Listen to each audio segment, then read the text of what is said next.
Bom dia, boa tarde ou boa noite, bem-vindo ao canal NReview. E no vídeo de hoje eu estarei fazendo um vídeo, é o segundo vídeo da série sobre lentes.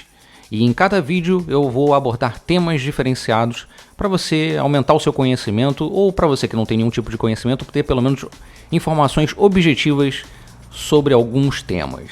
E no vídeo de hoje, nesse vídeo, os temas serão diafragma, foco e categoria de lentes. Quer conhecer um pouco mais sobre esses temas? Então, acompanhe.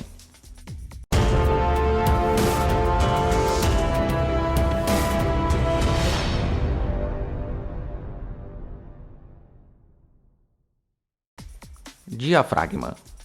Para você conseguir entender tudo sobre lentes fotográficas, você também precisa conhecer a diferença entre os diafragmas de cada lente. Diafragmas são as lâminas que existem dentro da lente. É possível trabalhar com elas totalmente abertas ou reduzi-las para diversos tamanhos, conforme a quantidade de luz que você deseja que entre na câmera. O diafragma também controla a profundidade de campo. Cada lente possui uma abertura diferente para o diafragma. Por exemplo, você tem lentes com aberturas que vão de f2.8 até f20, outras que vão de f1.8 até f22. Essa última é considerada uma lente mais clara porque abre mais, ou seja, 1.8. As que abrem menos são consideradas lentes escuras. Lentes com zoom costumam variar a abertura máxima e mínima do diafragma quando o zoom é usado. Normalmente, quando você aproxima o zoom, a abertura máxima do diafragma diminui, ou seja, entra menos luz. Lembrando que quanto menor foi o F do diafragma, maior é a abertura e entrada da luz. Por exemplo, com o diafragma f1.8, a entrada de luz é maior do que o diafragma em f22. O diafragma será o melhor amigo na hora de fotografar com pouca luz ou fotografar em ambientes fechados. Foco. A maioria das lentes possuem anel para regulação do foco manual. Quando a câmera também possui foco automático, há uma chave seletora para que você selecione o tipo de foco que você quer. Nesse caso aqui, nós temos aqui a chave aqui com as siglas AF, onde você seleciona o foco automático, e MF, onde você seleciona o foco manual. Também existem lentes que possuem apenas o foco manual, que é o tipo mais indicado para quem quer fazer filmagens. Outro item encontrado em outras objetivas é o estabilizador de imagem.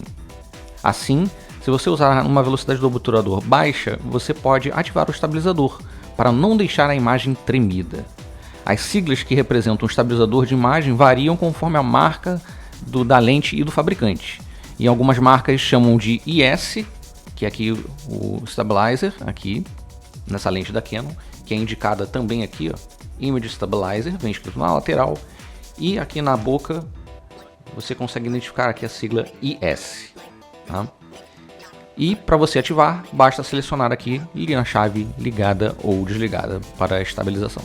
Isso melhora muito a possibilidade de você cravar algum foco em sua foto ou até no seu vídeo.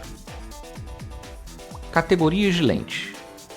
Existem 3 categorias de lentes. As lentes do tipo grande angular, as lentes médias ou normais e as teleobjetivas. As lentes teleobjetivas são muito usadas no fotojornalismo. Uma curiosidade bem interessante sobre esse tipo de lente é que elas costumam ser brancas para garantir a segurança dos fotojornalistas na cobertura de guerras. Assim, se evita que elas sejam confundidas com armas. As teleobjetivas normalmente apresentam distâncias focais acima dos 50 mm. Uma característica marcante dessa lente é o achatamento dos planos da imagem por causa da elevada distância com que os objetos são fotografados. É a mesma característica apresentada pelos binóculos. As distâncias focais das teleobjetivas variam entre 75 a 400 mm. E existem ainda as superteles, que chegam até 800 mm. Além dos jornalistas, essa lente também é muito utilizada por fotógrafos da natureza. Por exemplo, com essa lente é possível fotografar um animal selvagem de longe. O fotógrafo traz o animal para perto por meio da lente e se mantém em segurança. Os paparazzi também são grandes entusiastas desse tipo de equipamento. A desvantagem dessa lente é o fato dela causar uma distorção de perspectiva. Assim, as pessoas que virem a foto não conseguem ter a noção da distância e do ambiente em que o assunto principal estava. Formada por um conjunto de até 6 lentes, essa objetiva apresenta uma grande abertura do diafragma. Ela possui uma distância focal média de 50 mm. Ela é chamada de normal porque é a lente que mais se aproxima da perspectiva do olho humano. Versátil, ela é usada em diversas situações. Muitos fotógrafos utilizam apenas ela e não sentem necessidade de outros tipos de lentes. Para quem está começando, essa é uma excelente opção. É o que chamamos de lente clássica. A lente grande angular possui uma distância focal menor que 40 mm. Assim, seu ângulo de visão é bem amplo, assim como a abertura do seu diafragma.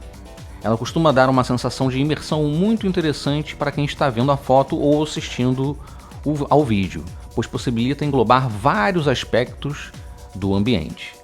Essa lente é ideal para fotografar ambientes pequenos. Ela também permite destacar o primeiro plano, deixando o fundo bem desfocado, e esse efeito conhecido como efeito bokeh, que é muito apreciado na fotografia profissional. Essa lente também é mais vantajosa para quem pretende fazer vídeos sem tripé ou outro tipo de apoio. Isso porque ela possui uma maior estabilidade nos vídeos do que as lentes médias ou teleobjetivas. Com a lente grande angular, as chances de você fazer uma filmagem com a câmera e sair com a mão tremida são bem menores. Seu ponto negativo está no fato de distorcer as bordas, por exemplo, se um braço estiver na extremidade, pode apresentar ser maior. Bem pessoal, então esse aqui foi o segundo vídeo da série sobre lentes. Você tem algum comentário, alguma dúvida, sugestão? Então escreva aqui nos comentários do vídeo aqui o que você acha.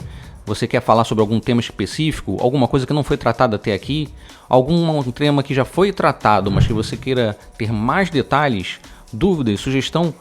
Escreva aqui nos comentários aqui que eu estarei lendo todos eles. Tá? Eu espero que vocês tenham gostado desse vídeo. Não se esqueça de se inscrever no canal, isso é muito importante para dar continuidade a esse trabalho. E ative o sininho, caso você já seja inscrito, para poder acompanhar os novos vídeos que virão aí pela frente. Obrigado por ter assistido até aqui e até o próximo vídeo. Tchau, tchau.